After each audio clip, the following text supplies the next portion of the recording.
My name is Seraphina, I am 28 years old, and last Christmas my parents uninvited me from our family gathering for the most devastating reason imaginable. What started as a simple phone call from my mother turned into the moment that shattered everything I believed about family loyalty and blood bonds.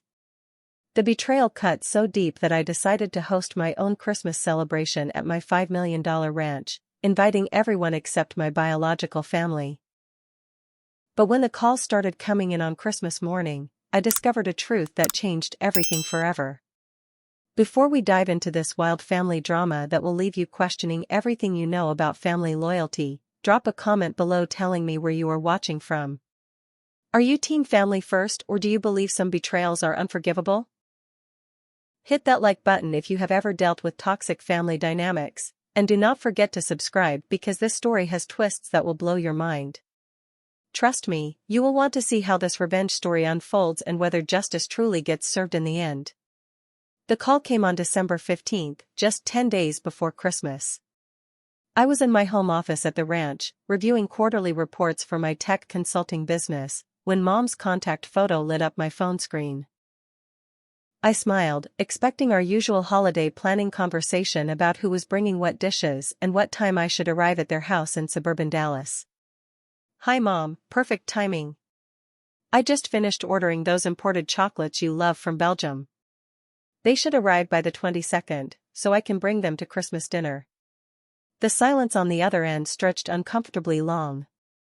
When she finally spoke, her voice carried a coldness I had never heard before. Seraphina, we need to talk about Christmas. Your father and I have decided it would be best if you did not join us this year. My fingers froze over the keyboard. What do you mean? Is someone sick? Did something happen? No one is sick. We just think it would be better for everyone if you stayed home this year. The words hit me like a physical blow. In 28 years, I had never missed a family Christmas. Even when I was building my company and working 18-hour days, even when I lived in San Francisco for 3 years, I always made it home for Christmas. Mom, I do not understand. What are you talking about? Did I do something wrong? Another long pause. Then she sighed deeply. Honestly, Seraphina, your success makes everyone uncomfortable. Your cousins feel bad about themselves when you are around. Your brothers think you are showing off with your expensive clothes and fancy car. Even your father feels inadequate compared to your achievements. I stared at my computer screen, trying to process what I was hearing. My success makes people uncomfortable? Mom, I worked my ass off to build this business. I put myself through college with scholarships and loans. I lived on ramen noodles for 2 years while I was getting my company off the ground. Now you are telling me that my hard work is somehow a problem? You do not understand the pressure you put on everyone just by existing, Seraphina. When you show up in your designer clothes and talk about your business trips to Europe, it makes everyone else feel small. Your cousin Jessica is still struggling to find a job, and your brother Marcus is having marriage problems. The last thing they need is to be reminded of how much more successful you are than them. My heart was pounding so hard I could hear it in my ears. So your solution is to exclude me from Christmas? The biggest family holiday of the year? We think it would be better for family harmony if you just stayed at your ranch this year. Maybe next year things will be different. The casual cruelty of her words left me speechless. My own mother was disinviting me from Christmas because I had committed the unforgivable sin of being successful. Because I had dared to build something meaningful with my life instead of settling for mediocrity like the rest of them. Mom, are you seriously telling me that you are choosing their comfort over having your own daughter at Christmas? Do not be dramatic, Seraphina. It is just one Christmas. You have that big beautiful ranch. You can have your own celebration. Just one Christmas. As if 28 years of family traditions and memories meant nothing. As if the daughter who had never missed a family gathering, who always remembered everyone's birthdays, who had helped pay for her brother's wedding and her cousin's college tuition, was disposable when her presence became inconvenient. What about Dad? Does he agree with this? Your father thinks it is for the best. We both do. I felt something cold and hard settle in my chest. Not just hurt, but a crystal clear understanding of exactly who my family really was. They were small, petty people who would rather tear down success than celebrate it. They would rather exclude their own daughter than deal with their own insecurities and failures. You know what, Mom? You are absolutely right. I should have my own celebration at my ranch. And I think I will invite some people who actually appreciate success and hard work instead of resenting it. Seraphina, do not be difficult about this. We are trying to keep the peace. No, you are being cowardly. You are throwing your own daughter under the bus to coddle a bunch of adults who cannot handle the fact that someone in the family actually made something of themselves. But do not worry about keeping the peace anymore, Mom. I will handle this situation myself. I hung up before she could respond, my hands shaking with rage and hurt. For a long moment, I just sat there in my office, looking out at the rolling hills of my property. $5 million worth of land and buildings that I had earned through my own blood, sweat, and tears. A business that employed 43 people and generated millions in revenue annually. A life I had built from nothing, with no help from anyone. And my family wanted me to hide all of that away because it made them feel bad about their own choices. The hurt was overwhelming, but underneath it, something else was building. A cold, calculating fury that demanded justice. They wanted to exclude me from their Christmas? Fine. I would show them exactly what exclusion looked like. I would throw the most incredible Christmas celebration Texas had ever seen, and I would invite everyone who mattered in our extended social circle. Everyone except them. I opened my laptop and started making a list. Extended family members who had always been kind to me. Family friends who had watched me grow up. Business associates and their families. My employees and their children. Neighbors from the surrounding ranches. Anyone and everyone who might normally spend Christmas with my parents or see them around the holidays. If they wanted to play family politics, I would show them how the game was really played. The next morning, I woke up with absolute clarity about what needed to happen. The emotional shock had worn off, replaced by the same strategic mindset that had built my business empire. My family had made a calculated decision to hurt me, and now I would make equally calculated decisions in response. I started with a comprehensive guest list. Every person who had ever been invited to my parents' Christmas gathering. Every family friend, every distant relative, every neighbor who might drop by for holiday drinks. I cross-referenced their contact information through social media, mutual connections, and my own extensive network. The invitation design took 3 hours to perfect. Elegant winter whites and golds, with a photo of my ranch house decorated for the holidays.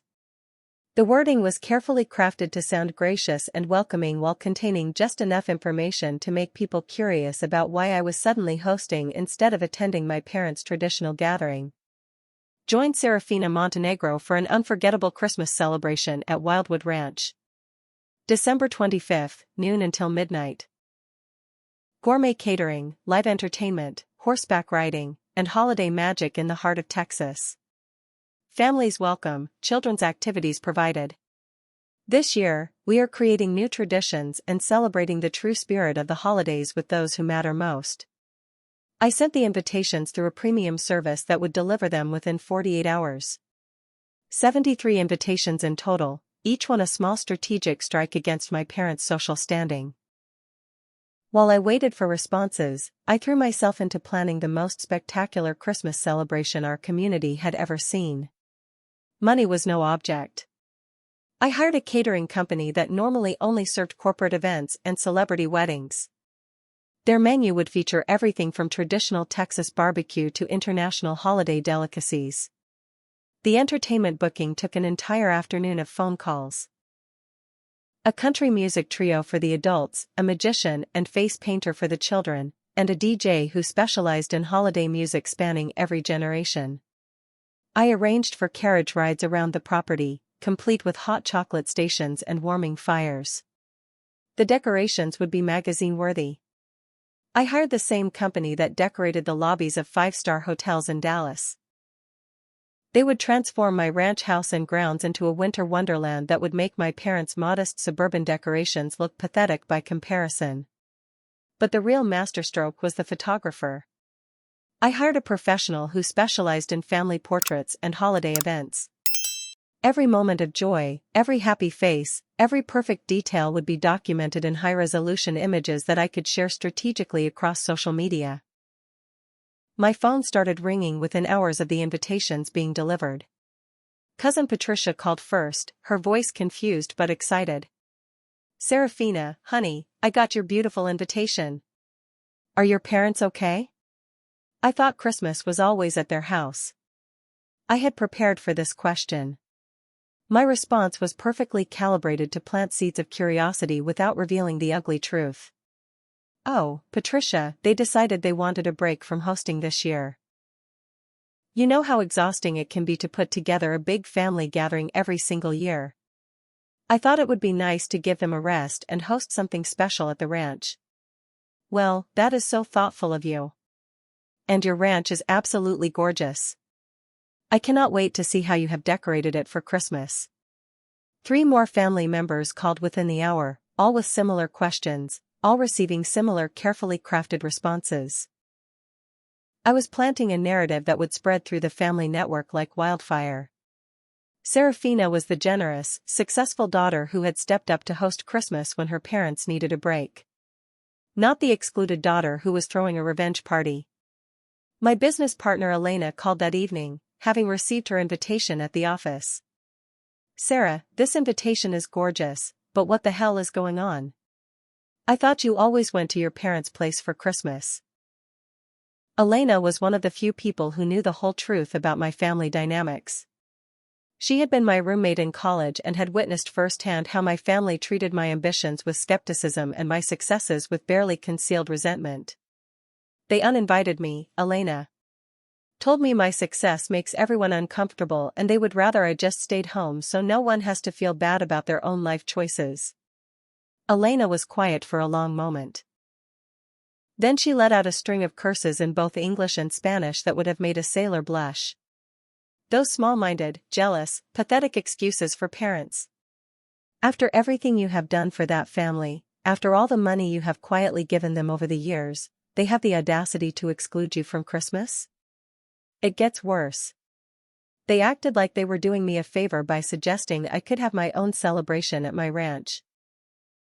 Like they were generously giving me permission to console myself with my wealth while they enjoyed the family I am no longer worthy of joining. So you are throwing the party of the century and inviting everyone except them. I love it. It is cold, it is calculated, and it is exactly what they deserve. The beauty is that they are going to dig their own graves. When people start posting pictures and asking why Bob and Linda Montenegro were not at their daughter's amazing Christmas party, they are going to have to explain why they excluded their most successful child from the family holiday. Let them try to spin that story in a way that makes them look good. Elena laughed, the sound sharp and satisfied. "You know what I love most about this plan? You are not doing anything explicitly vindictive. You are just throwing a party and inviting people to have a good time.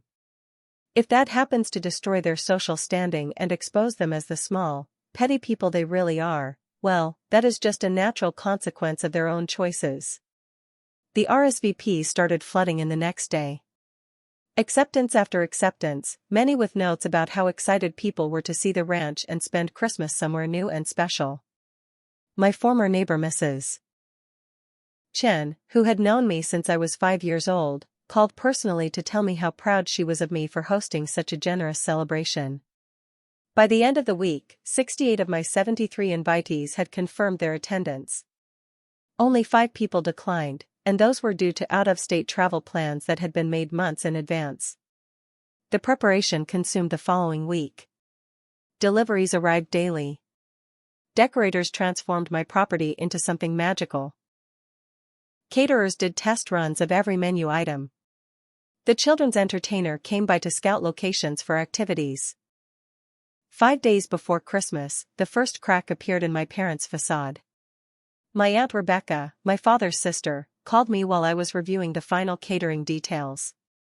Seraphina, sweetheart, I need to ask you something, and I want you to be completely honest with me. I had been expecting this call. Aunt Rebecca was the family matriarch, the one person everyone respected and feared in equal measure. She had a radar for family drama that was absolutely uncanny. Of course, Aunt Rebecca. What is on your mind? Your parents told me they decided not to host Christmas this year because they wanted a break. But something about that story does not sit right with me. Your mother has been hosting Christmas for 15 years, and she has never once complained about the work involved. In fact, she usually starts planning in October because she loves it so much. I took a deep breath.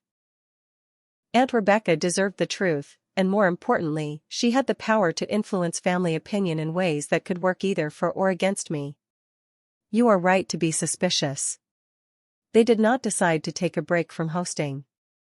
They uninvited me from Christmas because they said my success makes everyone else in the family feel uncomfortable. The silence on the other end of the phone stretched so long I wondered if the call had dropped. They did what? Mom called me 10 days ago and told me that my career achievements and financial success were putting pressure on my cousins and brothers.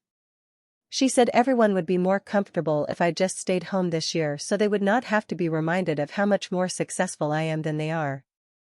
Are you telling me that your own parents excluded their daughter from Christmas because she worked hard and built a successful business? That is exactly what I am telling you. And when I expressed shock and hurt about being excluded, Mom suggested I could just throw my own party at my ranch since I can afford it. Aunt Rebecca let out a sound that was part gasp and part growl. Those absolute fools. Do they have any idea what they have done? Do they understand the position they have put themselves in? I do not think they thought it through very carefully. They seemed to believe I would just quietly accept the exclusion and spend Christmas alone while they enjoyed their drama-free family gathering. Well, they clearly do not know you very well, do they? I raised your father to be better than this, Seraphina. I am ashamed of both of them right now. This was exactly the response I had hoped for. Aunt Rebecca carried enormous weight in family dynamics, and her disapproval would spread quickly through the extended family network. I am not trying to cause family drama, Aunt Rebecca. I just decided that if they wanted me to host my own Christmas, I would make it the best Christmas celebration possible. Everyone who received an invitation has been so excited and gracious about coming. Good for you, sweetheart. And I hope you know that your Uncle Frank and I will be there with bells on. We cannot wait to see what you have planned. After Aunt Rebecca hung up, I knew the family dynamic had shifted permanently in my favor. She would not keep this conversation to herself. By dinner time, half the family would know exactly why I was hosting Christmas instead of attending my parents' gathering.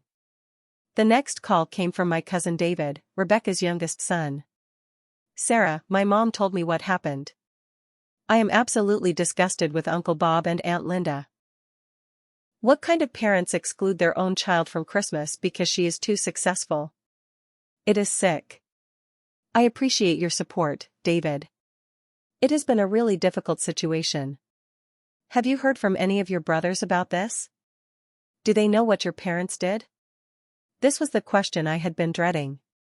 My two brothers, Marcus and Tyler, had always been somewhat resentful of my success, but I had hoped they would not support excluding me from family gatherings.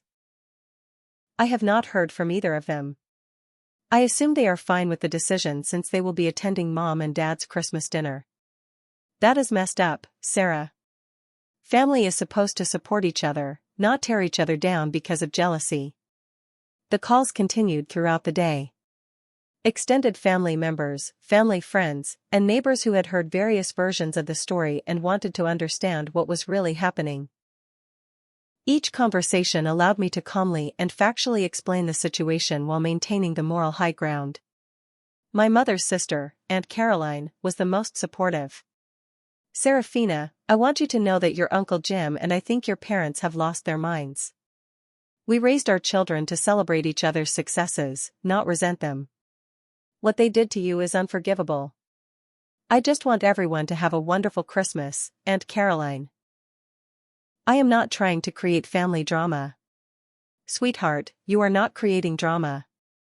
You are responding to drama that your parents created when they made the cruel and stupid decision to exclude you from the family. Anyone with half a brain can see that. By the third day of these calls, a clear picture was emerging. The family was dividing into two camps.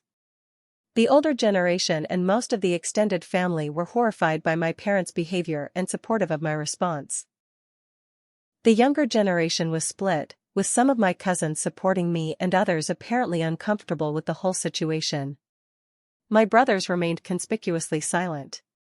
Neither Marcus nor Tyler had called, texted, or reached out in any way since the invitations were delivered. Their silence spoke volumes about where their loyalties lay. The most surprising call came from Jessica, the cousin whose job struggles had supposedly contributed to my parents' decision to exclude me. Seraphina, I need to apologize to you. I had no idea that my personal problems were being used as an excuse to hurt you. I am mortified that your parents would exclude you from Christmas and then blame it on me feeling bad about myself. Jessica, this is not your fault at all. My parents made their own choices, and those choices had nothing to do with you. But it does have to do with me, because they used me as a scapegoat. They told everyone that you make me feel inadequate, which is complete nonsense. Yes, I am struggling to find work right now, but that has nothing to do with you or your success. If anything, you have always been an inspiration to me. I appreciate you saying that, Jessica. It means a lot. I want you to know that I declined your parents' invitation to their Christmas dinner. If they are going to exclude you and use me as an excuse for their cruelty, then I want no part of their celebration. This was an unexpected gift. Jessica's decision to boycott my parents' Christmas dinner would send a powerful message to the rest of the family. If the person who had allegedly been hurt by my presence was refusing to attend the gathering I had been excluded from, it would be impossible for my parents to maintain their narrative. The final strategic piece fell into place when I received a call from Mrs. Patterson, my parents' next-door neighbor for the past 12 years. Seraphina, dear, I hope you do not mind me calling. I wanted to thank you for including Harold and me in your Christmas celebration. We are so looking forward to it. Of course, Mrs. Patterson. You and Mr. Patterson have always been like family to me. Well, that is why I wanted to call. Your mother mentioned to me yesterday that they would be having a small family gathering this year, and she seemed surprised when I told her we would not be able to join them because we were attending your party at the ranch. I could imagine my mother's face when she realized that even her own neighbors were choosing my celebration over hers. I hope that does not create any awkwardness between you and my parents. Oh, sweetheart, I think your parents created their own awkwardness when they decided to exclude their most accomplished child from Christmas. Harold and I have been watching you succeed for years, and we could not be prouder of you. Anyone who would penalize you for your hard work and achievements is not someone we want to spend Christmas with. As Christmas approached, it became clear that my parents' plan had backfired spectacularly. Instead of quietly excluding me and enjoying a drama-free holiday, they had created a situation where their behavior was being scrutinized and judged by everyone in their social circle. And they were coming up short in that judgment. Christmas morning dawned crisp and clear, perfect weather for the celebration I had spent 2 weeks orchestrating. I woke up at 5 in the morning, not from nerves but from excitement. Today would be the day my parents learned exactly what they had lost when they chose petty jealousy over family loyalty. The catering team arrived at 7, followed by the decorating crew making final adjustments to the outdoor lighting and table settings. By 10, my ranch had been transformed into something that belonged in a luxury magazine spread. White lights twinkled from every tree and fence post. Elegant table settings dotted the expansive lawn. The smell of incredible food wafted from the outdoor cooking stations. I had chosen my outfit carefully, a stunning emerald green dress that was festive without being flashy, paired with boots that were both stylish and practical for walking around the ranch. I wanted to look successful but approachable, confident but not arrogant. The first guests arrived at 11:30, a full 30 minutes before the official start time. Aunt Rebecca and Uncle Frank pulled up the circular driveway in their pickup truck, Rebecca carrying a covered dish despite my insistence that everything was being catered. "Seraphina, darling, this place looks absolutely magical." Rebecca hugged me tightly. I brought my famous cornbread stuffing anyway, because some traditions should not change. Within an hour, the ranch was buzzing with activity. Children ran through the designated play areas while adults mingled around the bars and food stations. The photographer moved discreetly through the crowd, capturing candid moments of joy and laughter. Mrs. Chen arrived with 3 generations of her family, having driven 2 hours from Dallas. She pulled me aside almost immediately. "Sweetheart, I need to tell you something. I ran into your mother at the grocery store yesterday, and she asked if we were doing anything special for Christmas." When I mentioned we were coming to your party, her face just crumpled. She looked absolutely devastated. "I am sorry to hear that, Mrs. Chen. I never wanted anyone to be hurt by this situation." "Oh, honey, she is not hurt. She is realizing what a terrible mistake she made. There is a big difference between those two things." By 2 in the afternoon, over 60 people were enjoying the celebration. The country music trio had everyone tapping their feet, children were lined up for face painting, and the food was receiving rave reviews from guests who kept approaching me to compliment the incredible spread. Then my phone started ringing. The first call was from Marcus, my older brother. I almost did not answer, but curiosity won out. "Sarah, where the hell is everyone? Mom said she invited 40 people to Christmas dinner, but only 8 people showed up." "I would not know, Marcus. I was not invited to Mom's Christmas dinner, remember? Come on, do not be dramatic. You know Mom did not mean anything personal by asking you to skip this year." The casual dismissal of my hurt made my blood boil, but I kept my voice steady. "Actually, Marcus, excluding your daughter from Christmas because her success makes other people uncomfortable is pretty much the definition of something personal. Look, I am not trying to get in the middle of this family drama. I just think you are overreacting.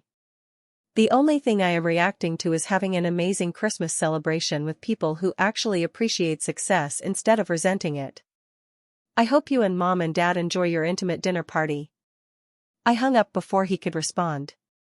20 minutes later, Tyler called with a similar message. Same dismissive tone, same suggestion that I was overreacting, same complete failure to acknowledge how cruel our parents had been. The third call came from my mother herself. "Seraphina, we need to talk. This situation has gotten completely out of hand." I stepped away from the party, walking toward the horse barn where I could have some privacy.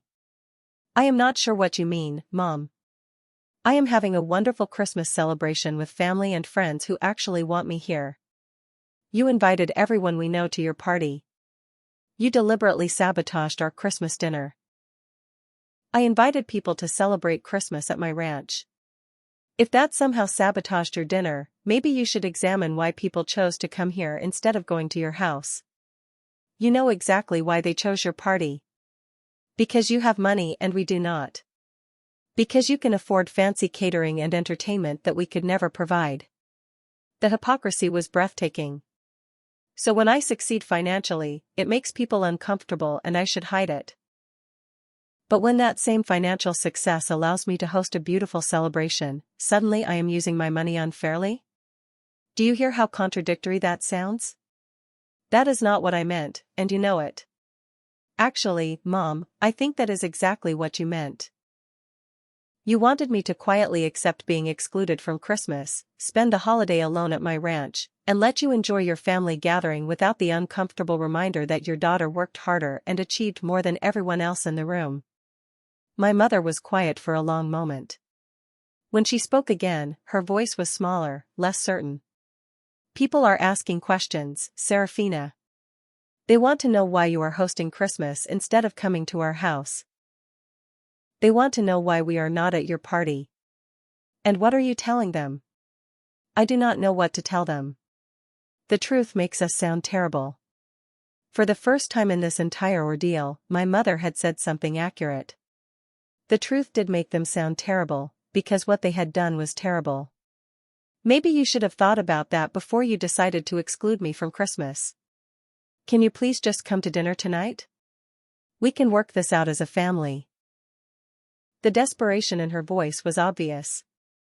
Their Christmas dinner had been a disaster, while my celebration was the social event of the season. Now she wanted me to abandon my successful party and rescue their failed gathering. No, Mom. I cannot just come to dinner tonight. You made a choice 10 days ago about what kind of family we were going to be.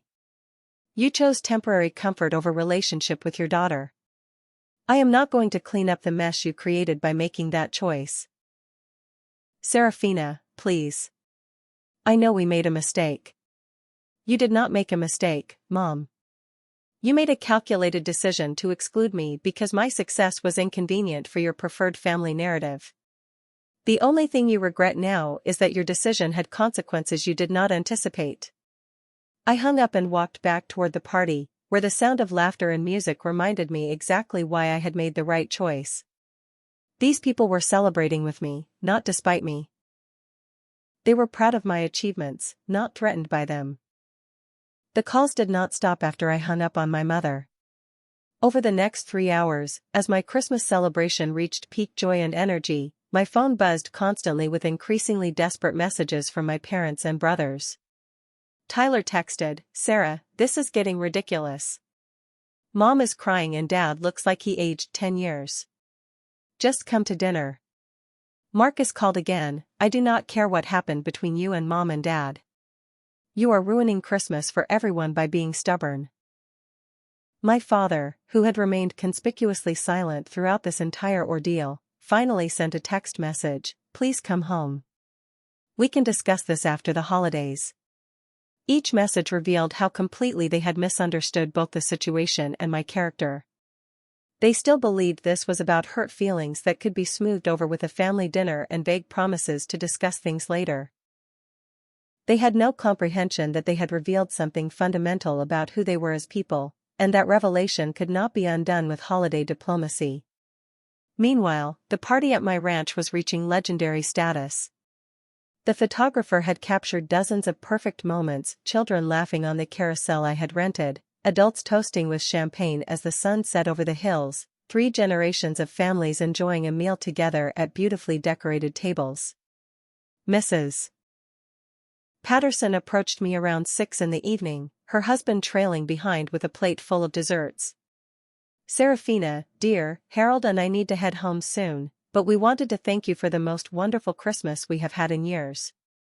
This celebration has been absolutely magical. I am so glad you enjoyed it, Mrs. Patterson. Thank you for being here. We also wanted you to know that your parents stopped by our house around 4 this afternoon. They wanted to know if we were still planning to attend their dinner party." I felt a stab of second-hand embarrassment for my parents. That must have been awkward. Your mother looked like she had been crying, and your father just seemed defeated. When I told them we were having too much fun at your party to leave, your mother asked if we thought they should come over here. What did you tell them? Harold Patterson spoke up for the first time. I told them that showing up uninvited to a party thrown by the daughter they excluded from Christmas would probably not go over very well with the other guests. Harold. Mrs. Patterson swatted her husband's arm, but she was smiling. What he means is that we suggested they might want to call you first before just appearing. Well, they have been calling me all afternoon, so I guess they took that advice. At 7:30, Aunt Rebecca found me refilling the hot chocolate station and pulled me aside. "Seraphina, I just got off the phone with your father. He asked me to talk to you about coming to their house tonight. Did he tell you how their Christmas dinner went?" Rebecca's expression was grim. 8 people showed up out of the 40 they invited. 8 people, Sarah. Your parents, your 2 brothers and their wives, and 2 elderly neighbors who probably felt too guilty to cancel at the last minute. The number hit me like a physical blow. I had known that my party would draw people away from their gathering, but I had not anticipated such complete social devastation. Rebecca, I need you to understand something. I did not throw this party to destroy their Christmas dinner. I threw this party because they excluded me from Christmas and I refused to spend the holiday alone feeling sorry for myself. Honey, I know exactly why you threw this party, and I support you 100%. Your parents created this situation when they decided to exclude their own daughter from Christmas. Everything that happened after that was a natural consequence of their cruel and stupid decision. But 40 people RSVP'd to their dinner. Where did everyone go? They came here, sweetheart. Every single person who received your invitation chose to attend your celebration instead of your parents' dinner. And when people started posting pictures on social media of your incredible party, even some people who had not received invitations started showing up. This information should have felt like victory, but instead it felt overwhelming. I had wanted to make a point about consequences and family loyalty. I had not intended to completely destroy my parents' social standing in the community. Do you think I went too far, Rebecca? My aunt looked at me with the same fierce expression she had worn when defending me from playground bullies 30 years earlier. Seraphina Montenegro, you listen to me carefully. You did not go too far. You responded to cruelty with dignity and grace. You turned their rejection into an opportunity to create something beautiful and meaningful. The fact that their Christmas dinner was a disaster is not your fault. It is the natural result of people making a choice between celebrating with someone who builds people up versus celebrating with people who tear their own family members down. Around 8 o'clock, as the party was winding down and guests were beginning to leave, I noticed a familiar car pulling slowly up the driveway. My parents had decided to show up uninvited after all. I watched through the window as they sat in their car for several minutes, apparently gathering courage. When they finally emerged, they looked older and smaller than I had ever seen them. My mother's Christmas outfit was wrinkled, and my father's usual confident posture had been replaced by a defeated slump. Several of the remaining guests noticed their arrival, and conversation quieted as people watched to see what would happen. I took a deep breath and walked outside to meet them halfway between their car and the house. Mom. Dad. Seraphina, my mother's voice was barely above a whisper. Your party is beautiful. Everyone looks so happy. Thank you. Did you need something? My father cleared his throat. We came to apologize. We made a terrible mistake, and we want to make it right. The words I had been waiting to hear for 2 weeks. But standing there, looking at them in the glow of my Christmas lights, surrounded by the lingering evidence of a celebration they had tried to exclude me from, I realized that their apology was too little and too late. I appreciate that, Dad. But apologizing does not undo what you revealed about yourselves when you excluded me from Christmas. It does not change the fact that you were willing to throw away your relationship with your daughter to avoid dealing with other people's insecurities and jealousy. We know we hurt you, my mother said, tears starting to flow. We know we were wrong. Please, can we start over? No, Mom. We cannot start over. Because now I know who you really are when it matters. The weeks following Christmas brought a cascade of revelations that completed my understanding of exactly who my family had always been beneath their surface performance of love and support. Marcus called me 3 days after Christmas, his voice tight with anger that had nothing to do with family reconciliation. Sarah, you need to fix this situation with Mom and Dad. People in town are treating them like pariahs. Mrs. Chin told everyone at church about what they did to you, and now people are actually avoiding them. And you think that is my responsibility to fix? You are the one who threw that party and made them look bad. You are the one who turned the whole community against them. The conversation revealed everything I needed to know about my brother's character. He was not calling because he felt bad about how I had been treated. He was calling because the social consequences of excluding me had become embarrassing for the family, and he wanted me to make it stop. Marcus, let me ask you something. When Mom called and told you they were excluding me from Christmas, what did you say? Silence. Did you tell her it was wrong to exclude their daughter from Christmas? Did you suggest that maybe they should reconsider? Did you express any concern for how I might feel about being rejected by my own family? More silence. Your silence tells me everything I need to know about where your loyalties were when it mattered. Tyler's call came the following week, with essentially the same message delivered in a slightly different tone. He wanted me to apologize to our parents for embarrassing them publicly, to make some gesture that would help restore their social standing in the community. Neither of my brothers expressed any genuine remorse for my exclusion or any real understanding of why their parents' behavior had been wrong. They simply wanted the uncomfortable social consequences to disappear so they could go back to their normal family dynamics. But the most revealing conversation came from my mother 6 weeks after Christmas. She called on a Tuesday evening, her voice carefully controlled in a way that suggested she had rehearsed what she planned to say.